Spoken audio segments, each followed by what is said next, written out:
Guys এইখানে আমার সামনে একটা প্লেয়ার থাকে, আমি ওকে থাপ দিয়ে মেরে দেই।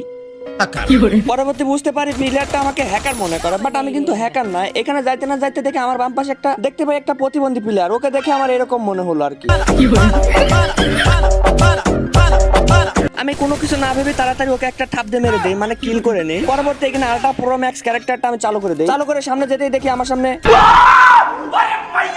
এখানে এনিমিটা ঘূর্ণিঝড় ক্যারেক্টারটা ইউজ করে। ভাই আমি ঘূর্ণিঝড় দেখে এমনিতেই ভয় পাই, তারপরে আবার ক্যারেক্টারটা অন করেছে। ভাই এবার বাঁচাবে কি আমাকে? অত কিছু না ভেবে আমাকে কিছু এখানে করতে হবে, মানে ডাউন করতে হবে।